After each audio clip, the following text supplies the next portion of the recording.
Au départ, ce qui m'a attirée sur cette plateforme, c'était la dimension collaborative. L'idée de partager des références, des papiers avec d'autres collègues. Cette nouvelle application qui permet aux chercheurs, d'une part, de gagner en visibilité et ensuite en termes de temps de recherche, puisqu'on peut réciproquement avoir accès aux travaux d'autres chercheurs sur des thématiques qui nous intéressent. Les thématiques de recherche que nous portons doivent être très largement partagées à la fois par la communauté scientifique, la communauté des professionnels de santé, mais également les citoyens et les associations de patients. Donc pour nous, HAL est un excellent moyen de diffuser nos travaux.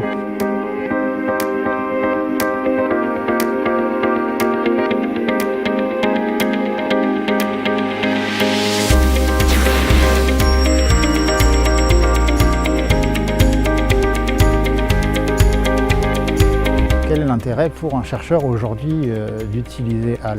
Premier intérêt, c'est véritablement un gain en termes de rayonnement. Maintenant, de plus en plus, on demande aux chercheurs de rayonner, c'est-à-dire d'assurer la diffusion scientifique de leurs travaux.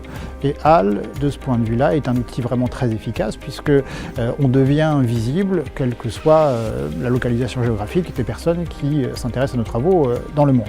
Deuxième intérêt, HAL permet d'accéder très facilement aux travaux d'autres chercheurs qui peuvent très bien compléter nos propres recherches.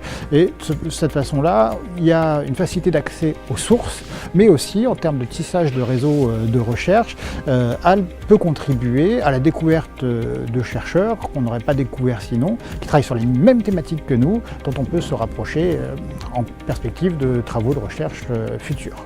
On conçoit aussi HAL comme une façon d'avoir une visibilité collective du laboratoire sur cette plateforme-là, puisqu'on a créé une collection, NIMEC, sur HAL, qui permet de regrouper l'ensemble des chercheurs sur cette collection-là et de voir vraiment apparaître tous les membres du laboratoire, toutes les productions des membres du laboratoire.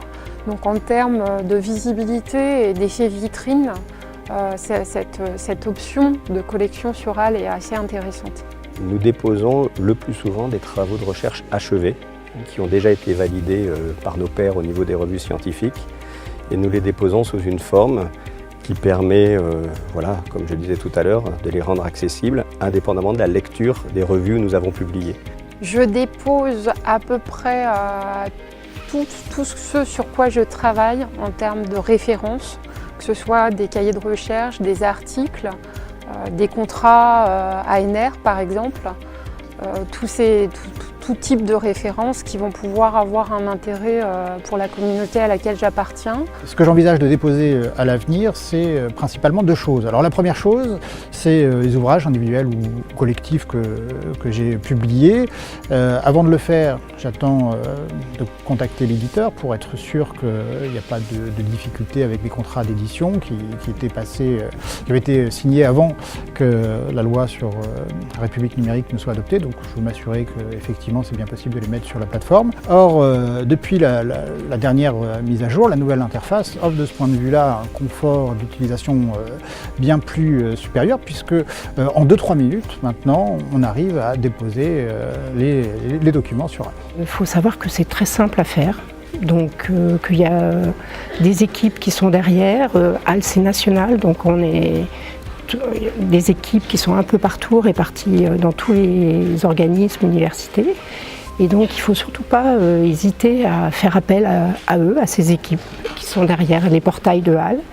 Et pour poser des questions, toutes les questions sont les bienvenues et tous les échanges aussi sont importants entre les chercheurs et les personnes qui s'occupent de HAL.